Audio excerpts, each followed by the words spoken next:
Welcome to Arya Socio Academy. Please like, share and subscribe my channel and also press bell icon. Thank you. Hello friends, आज का topic है समाजशास्त्र की विषय वस्तु या विषय सामग्री। अगर इस टॉपिक को देखें तो हमें यह जानना है आज कि समाजशास्त्र के अंतर्गत हमें क्या अध्ययन करना है या क्या करना चाहिए। इसके बारे में विभिन्न विद्वानों ने जो अपनी राय दी है उसका यहाँ हम लोग अध्ययन करेंगे। जिस तरह से किसी भी चीज़ का एक सिलेबस होता है, जैसे हम पीजीटी का ही अध्ययन कर रहे हैं तो हमें उसका एक सिलेबस मिला है कि उसके अंतर्गत ही हमें उन चीज़ों का अध्ययन करना है। उसी तरह से जब समाजशास्त्र विषय के रूप में बना तब यह परेशानी आई कि समाजशास्त्र की विषय वस्तु क्या हो, समाजशास्त्र के अंतर्गत हमें क्या पढ़ना चाहिए। तो इस पर विभिन्न लोगों की अपनी अपनी विचार हैं जिसका हम लोग यहाँ अध्ययन करते हैं।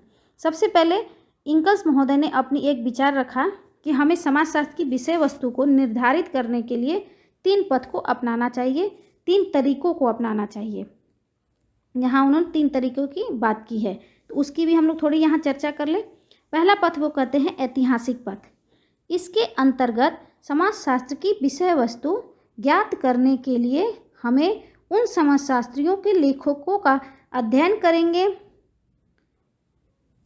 ऐतिहासिक पथ, इसके अंतर्गत समाजशास्त्र की विषय वस्तु ज्ञात करने के लिए हम उन समाजशास्त्रियों के लेखों का अध्ययन करेंगे जिन्हें समाजशास्त्र का प्रवर्तक माना जाता है।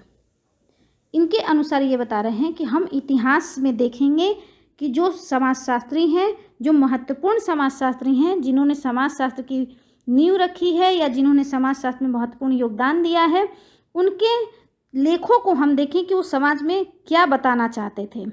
आधुनिक समाजशास्त्र के विकास में 4 समाजशास्त्रियों Auguste Comte, Herbert Spencer, Durkheim और मैक्स वेबर के नाम उल्लेखनीय हैं।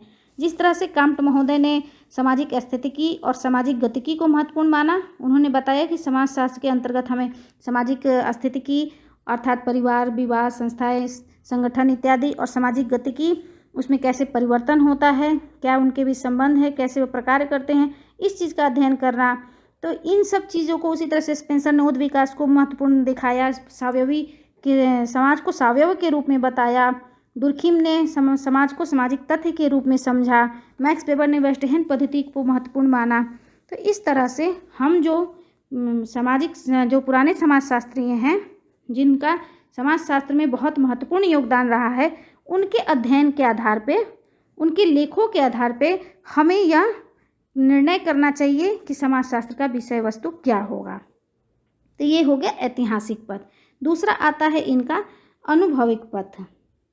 अनुभविक पथ के अंतर्गत ये बताते हैं कि इसके अंतर्गत वर्तमान समाजशास्त्रियों द्वारा किस प्रकार की समस्या का अध्ययन कर रहे हैं, उनकी अध्ययन पद्धति क्या है और वे किन विषयों से संबंधित हैं। ये बताते हैं कि जो वर्तमान में जो समाज के बारे में अध्ययन हो रहा है, वर्तमान में क्या समस्याएं हैं समाज की, क्या अध्ययन पद्धति का इस्तेमाल किया जा रहा है, इन सब चीज़ों का हमें अध्ययन करेंगे तो हमें पता चलेगा कि समाजशास्त्र के अंतर्गत इसकी विषय वस्तु क्या रखनी चाहिए।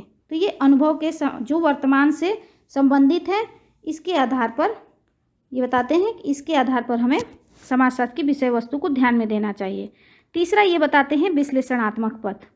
विश्लेषणात्मक पथ के अंतर्गत देखें, तीसरा ये बताते हैं विश्लेषणात्मक पथ।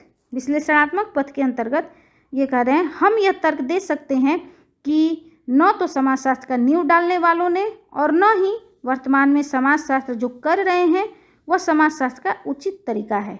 इसलिए इतिहास और वर्तमान को साथ लेकर उसका निर्धारण तो तार्किक विश्लेषण के आधार पर किया जाना चाहिए।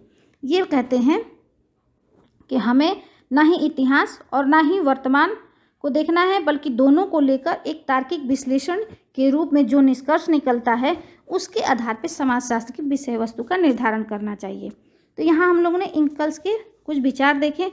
अब देखते हैं कि समाजशास्त्र की विषय वस्तु का निर्धारण कुछ महत्वपूर्ण समाजशास्त्रियों ने किस तरीके से किया है, जिसमें इंकल्स के अनुसार समाजशास्त्र की विषय वस्तु क्या है ये देखते हैं। सबसे पहले वो बताते हैं समाजशास्त्र समाज के अध्ययन के रूप में। समाजशास्त्र के अंतर्गत हमें क्या अध्ययन करना है, समाज का अध्ययन करना है।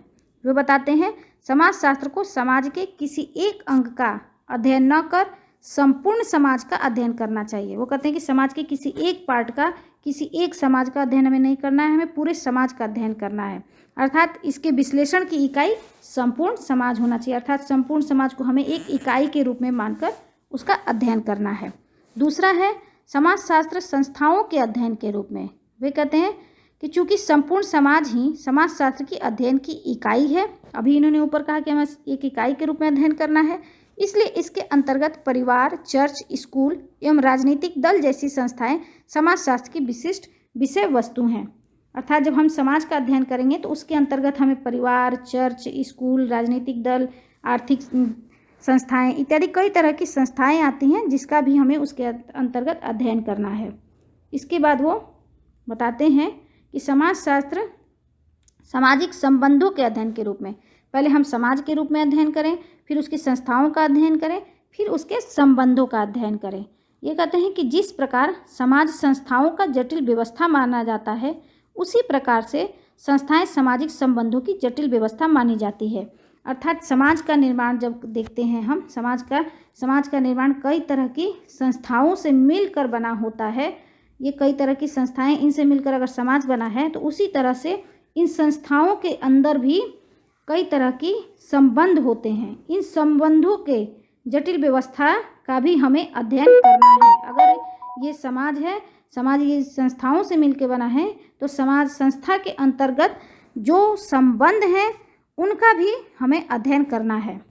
इसके आगे ये कहते हैं जैसे कि परिवार रूपी संस्था का निर्माण अनेक प्रकार के संबंधों जैसे स्त्री पुरुष, भाई बहन, माता पिता, बच्चे, बहन बहन आदि के संबंधों से मिलकर होता है। इन संबंधों का अध्ययन समाजशास्त्र में किया जाता है। वे कहते हैं कि समाज, जैसे एग्जाम्पल में ले लें कि परिवार है, तो परिवार में कई तरह के संबंध होते हैं। उसमें स्त्री पुरुष का संबंध, भाई बहन का संबंध, माता पिता का संबंध, बच्चों का संबंध, तो इन संबंधों का भी हमें अध्ययन करना है। संस्था के अंतर्गत जो संबंध हैं, जिससे संस्था रूपी संरचना बनी हुई है, संस्था से समाज का निर्माण हुआ है, तो अर्थात हमें संबंधों का भी अध्ययन करना है। अब आगे देखें डेविस के विचार। इनकी बुक है ह्यूमन सोसाइटी 1936। वे समाजशास्त्र की विषय वस्तु को 5 विषयों में बांटते हैं। इनका पहला है सामाजिक संरचना, दूसरा है सामाजिक कार्य, तीसरा है सामाजिक अंतःक्रिया, चौथा है व्यक्ति और समाज, और पांचवा है सामाजिक परिवर्तन। अब क्रम से देख लें इनका क्या है। पहले में कहते हैं सामाजिक संरचना। इसके अंतर्गत समाज व्यवस्था, उसके विभिन्न भाग एवं तत्वों का विश्लेषण किया जाता है। मतलब कि समाज की जो संरचना है वो सामाजिक व्यवस्था बनी हुई है, उसके जो भाग हैं जो जिनसे सामाजिक संरचना बनी हुई है उसका अध्ययन करना है।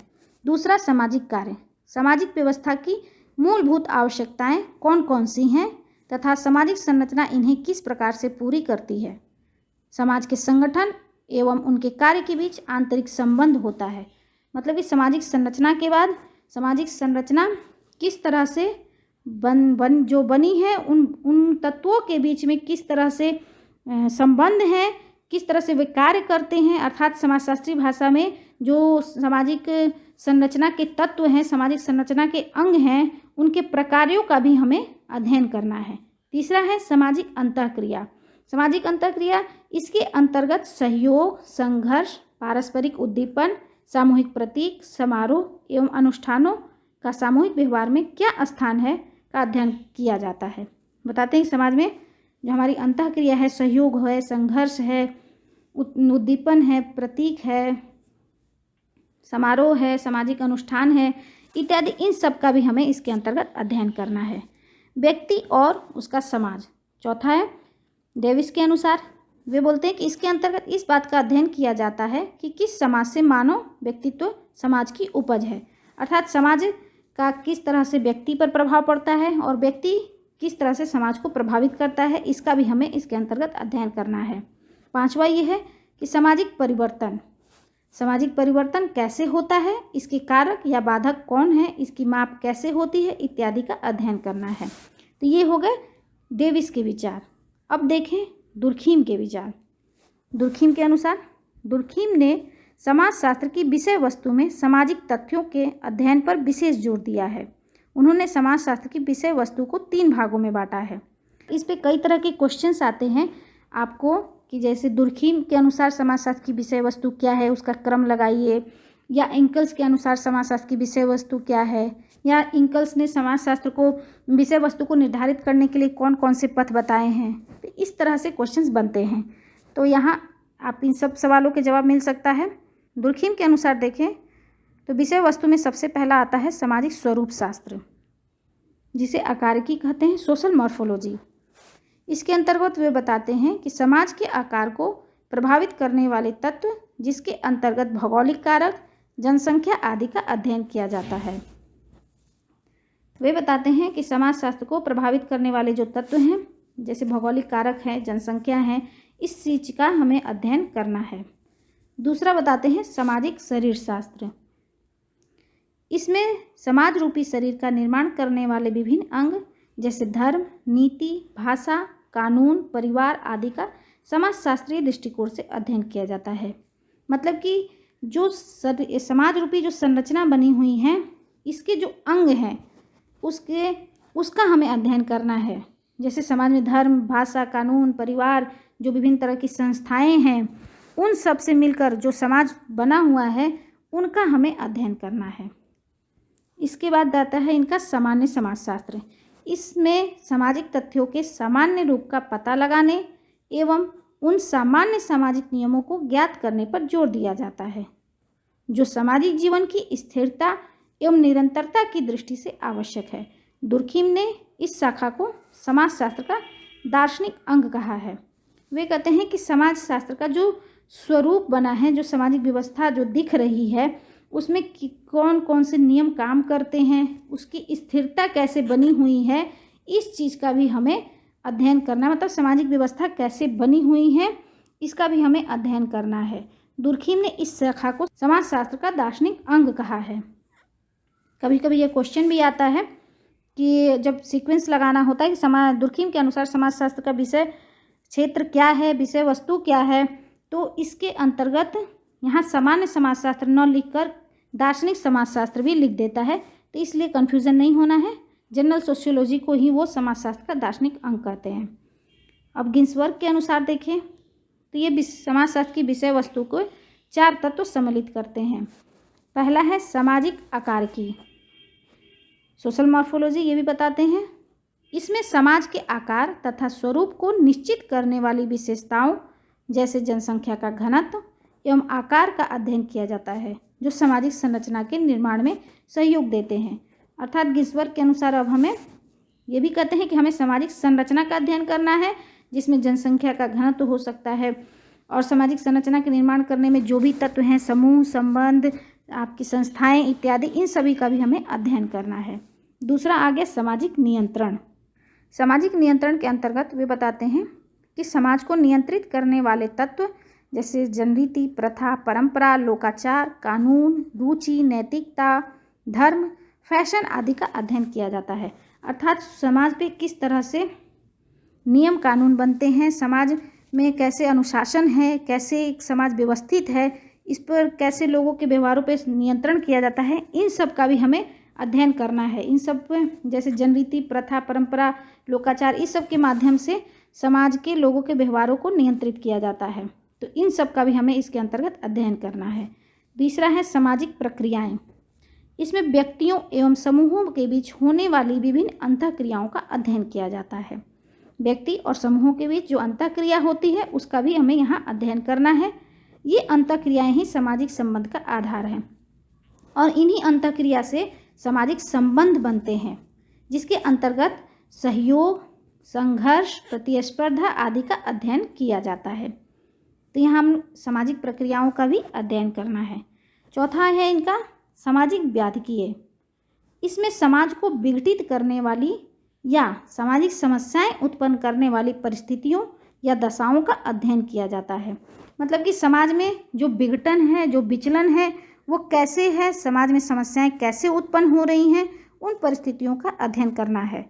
जैसे अपराध हैं, बाल अपराध हैं, निर्धनता है, बेकारी एवं सामूहिक विघटन इत्यादि का भी हमें इसके अंतर्गत अध्ययन करना है। अब नेक्स्ट सोरोकिन का देखें तो सोरोकिन के अनुसार ये बताते हैं कि समाजशास्त्र के विषय क्षेत्र में निम्न बातों को सम्मिलित उन्होंने किया है।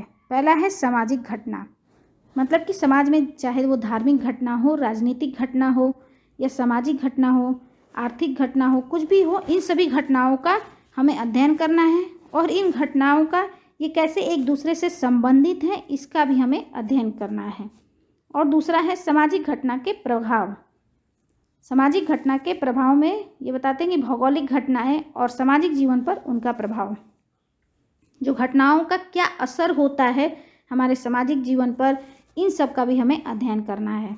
सामाजिक घटना के लक्षण, तीसरा है सोरोकिन के अनुसार सामाजिक घटना के लक्षण, समाज में घटने वाली प्रत्येक घटनाओं की आम विशेषताएं, मतलब कि सामाजिक घटनाओं की क्या विशेषताएं हैं उनका भी हमें यहाँ अध्ययन करना है। तो इस तरह से यहाँ हम लोगों ने देखा कि समाजशास्त्र की विषय वस्तु क्या है। Welcome to Arya socio academy. Please like, share and subscribe my channel and also press bell icon. Thank you.